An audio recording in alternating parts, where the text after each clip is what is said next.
Calvin Kattar has some of the best hands in MMA right now, and particularly his rear straight.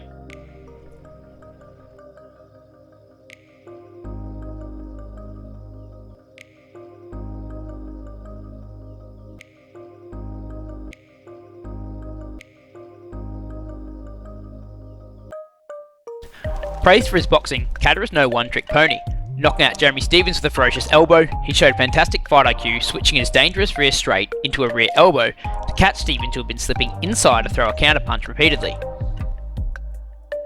Great jabber, and one of the few MMA fighters who truly works behind the jab and builds off it as the fight goes. He throws a variety of shots off the jab, including doubles and triples, and will hook and uppercut off the jab. He's constantly finding range with his jab, and is quick to use it to set up the threat of his dangerous 1-2.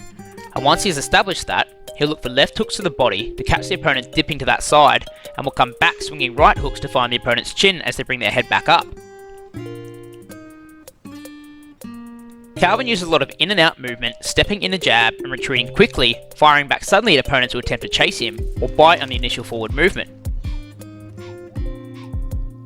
Defensively, Kattar shows sound awareness and calmness when under fire, and uses the double cover to keep an eye on his opponent as he retreats and looks to exit the exchange safely before re-engaging on his own terms. He uses a variety of defensive skills such as hand parrying, posting, slips, and check hooks, and will routinely move away from an opponent if he's not prepared to meet them in the exchange, leaving people to chase him before having him suddenly bounce forward. As well as his defensive skills, Kattar has layers to his offense and will utilise an array of feints and pump his hands at different speeds and throw with differing levels of power to upset the tempo of the opponent and clear the path of finishing blows. These slight nuances and skill can be hard to see, and the difference between a guy who's aimlessly throwing his 1-2 and a fighter who is methodically placing you in the path of it.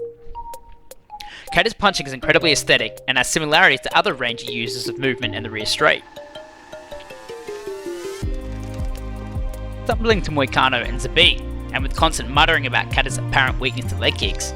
These two fights had similarities in that the opponents were as large, if not larger than Kattar, and were fighters that had sound boxing fundamentals themselves, and both constantly filled the space and disrupted the rhythm. Moicano with his leg kicks, and Zabit with his arsenal of wacky shit.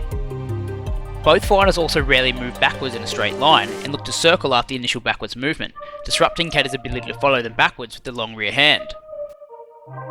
While neither loss was a shutout, they did point out Kattar's reliance on one aspect of his game, spending most of his time trying to find the range for the KO, and gave away volume to opponents who were able to mix together their offense and lead the cards. Kattar got back on track against Jeremy Stephens and proved simply kicking the leg is not a magical surefire path to beat him. While we've not seen a lot of Kattar's grappling, what we have seen has been impressive, easily shucking off competent submission artists in Chris Fishgold, and just standing the fuck up against the Beat's signature trip. Kattar is an exciting contender who is signed to face Dan Ige in the main event of UFC Fight Island. I think Kattar shines in a 5-round fight where he has time to find his range, and I think Ige is outmatched on the feet, but should make for an exciting test for Kattar's wrestling and conditioning. I hope you've enjoyed this video. I've got a lot more to say about Calvin Kattar, but there's not enough time, so let me know what you think about the Boston finisher.